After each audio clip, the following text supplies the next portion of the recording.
I went out yesterday to film a video. I found the perfect place. The tide was way out. I was somewhat isolated.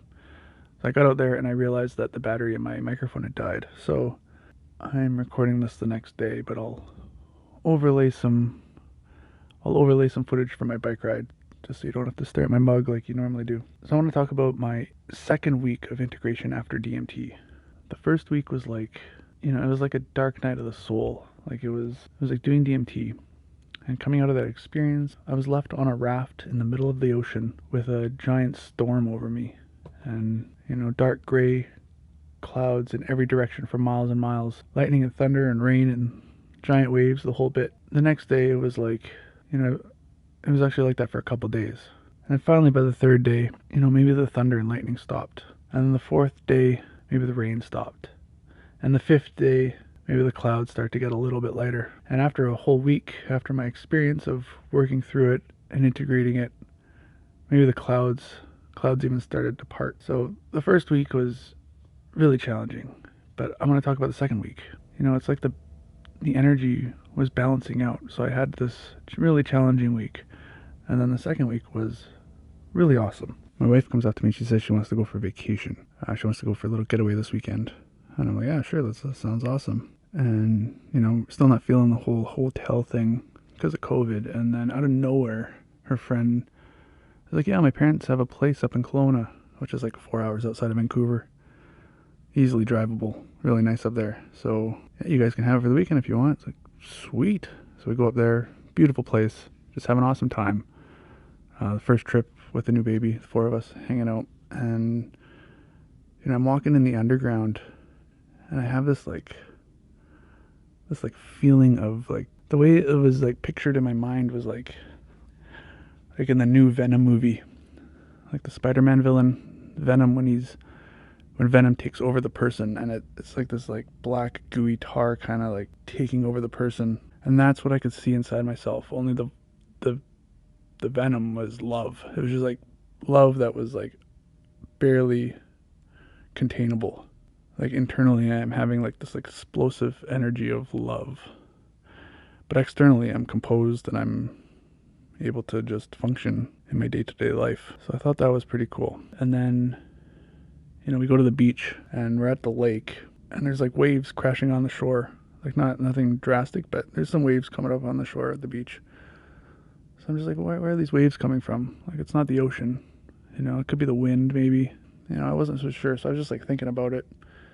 And then the next day we're walking along and, there's boats ripping around and the waves are like really big. Like you wouldn't even want to stand at the edge of the water. They're so big. So I go, okay, it's just boats speeding by and doing their thing. Maybe a combination of the wind and just everything. And I look out into the water and it was like the water's just going every which way. Like it's not going with the wind. It's not going in a uniform direction, but it's going in every which way. So it's making these like little just these little waves that are popping out of the water, and then they're just like sinking back into the ocean. And then immediately I could see it as like an entire grid of energy. And the grid of energy is the direction in which it's going. And all of the energy is going in a unique direction, but it's all part of the same grid. From there, I extrapolated it out to reality, and that's all that's happening is everything is doing their thing as energy, going in every direction. The universal consciousness is comprised of all these energies going in every direction, interacting with itself. And then I've been thinking about this, what I want to do for a career or work at least. I'm thinking about 5-MeO therapy, thinking about it. And then my buddy texts me, he's like, yeah, I saw your video, heard you're thinking about it. I'm just like, basically I'm just like, you know what, whatever happens. I'm not forcing it. I'm not resisting it. I'm just going with it.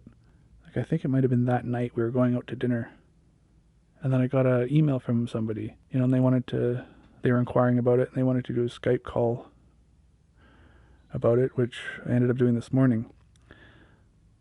Man, I tell you, it was so cool. Like it was just like, I don't know if you've ever experienced this, but when I feel like I'm speaking my truth, and it's usually for the first time when I'm really being honest with myself, I get like these like tingling sensations in my body. And, I was talking to this guy today, and, that was happening. So I was like, okay, I'm definitely in the right place.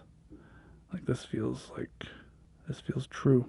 So, like, that was another cool positive from this, since the last time I did medicine.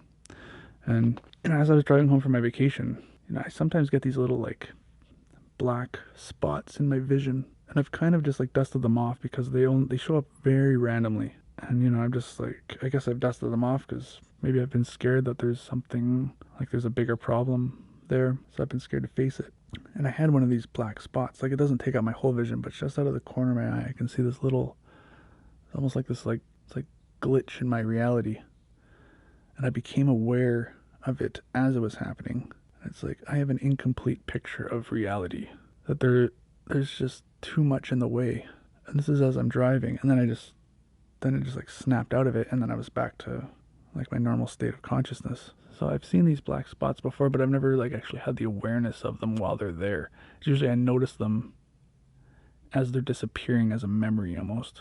But this time I was fully aware and present as it was there. If all of that wasn't cool enough, it was my dad's funeral last weekend, and we had a plaque made up with an epitaph of lyrics to a U2 song. He was a big U2 fan. And so I ended up telling my friends about this when we were camping, and one of the guys made a video as a dedication to my dad singing this song. So, it's just like the little things, like totally not expecting it, but it makes such a big deal.